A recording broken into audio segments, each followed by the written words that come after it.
అదే RTV app వార్తల్ని క్షణాల్లో చదివే అవకాశం ఉంటుంది. ఒక న్యూస్ పేపర్, ఒక టెలివిజన్ ఛానల్ మీ చేతుల్లో ఎప్పుడూ ఉంటాయి.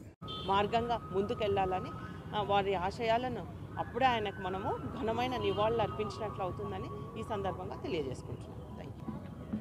కర్నూలు నగర ప్రజలకు మహాత్మా గాంధీ గారి జయంతి సందర్భంగా మరియు విజయదశమి శుభాకాంక్షలు తెలియజేస్తూ ఈ విజయదశమి పండుగను మహాత్ముడు ఏ అంశాలైతే బోధించారో వాటిని దిగ్విజయంగా విజయవంతంగా మనం నెరవేర్చుకోవడానికి ఈ రెండింటి పర్వదిన సమ్మేళనాన్ని యూజ్ చేసుకోవాల్సిందిగా కోరుతూ అందరికీ మరొకమారు విజయదశమి శుభాకాంక్షలు చెప్తూ నగరాభివృద్ధి కోసం ప్రయత్నిస్తున్నటువంటి ప్రయత్నాలకు మీ వంతు సహాయ సహకారాలు అందిస్తూ మీరు వాటి కోసం అభివృద్ధి కోసం మీ వ్యక్తిగత అభివృద్ధి కోసం పర్వదినాన్ని సుఖ సంతోషాలతో హ్యాపీగా గడుపుకోవాలని చెప్పేసి నేను కోరుతున్నాను.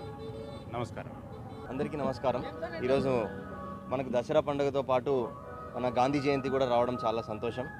ముఖ్యంగా ఈరోజు భారతదేశం గాంధీ జయంతికి అంటే మన జాతి పిత అయినటువంటి మహాత్మా గాంధీ గారిని స్మరించుకుంటున్న రోజు. మన భారతదేశ ప్రజల నాడి పట్టిన ఏకైక నాయకుడు మహాత్మా గాంధీ గారు. అందుకే ఆ రోజు బ్రిటిష్ పాలన కూడా అంతమయ్యేదానికి ముఖ్యమైన కారణం మహాత్మా గాంధీ గారు.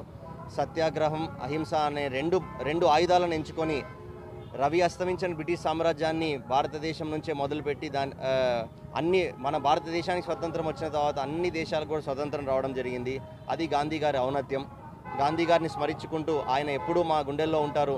రాజకీయ నాయకులందరూ కానీ అధికారులందరూ కానీ గాంధీ గారిని ఒక రోల్ మోడల్ లాగా తీసుకొని ఆయన అడుగుజాడల్లో నడుస్తూ ప్రజలందరికీ సేవ చేయాలనే ఒక దృక్పథంతో మేము ముందుకెళ్తా ఉన్నాం.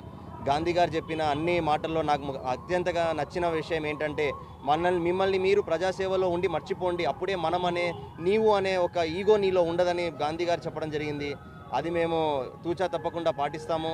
మా నాయకులందరికీ కూడా అది మేము దానిపైన చర్చించి ప్రజలందరికీ న్యాయం చేకూరేలాగా మన భారతదేశం ప్రపంచంలోనే అగ్రగామిగా ఉండేలాగా ఆయన అనుకున్న గ్రామ స్వరాజ్యాలు అయితేనేమి అలాంటివన్నీ కూడా మేము సాకారం చేస్తామంటూ ఈరోజు ఇక్కడికి వచ్చి దసరా పండుగ అయినా కూడా మనకు ఈరోజు అక్టోబర్ 2వ తేదీ ఇక్కడికి వచ్చి అలాగే గాంధీజీ గారు అలాగే మన రెండో ప్రధానమంత్రి అయినటువంటి లాల్ బహదూర్ శాస్త్రి గారు కూడా పుట్టినరోజు ఈరోజు. వాళ్ళిద్దరిని స్మరించుకుంటూ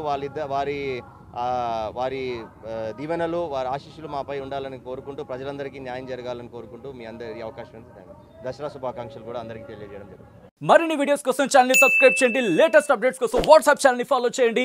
అండ్ లింక్ డిస్క్రిప్షన్ లో ఉంది.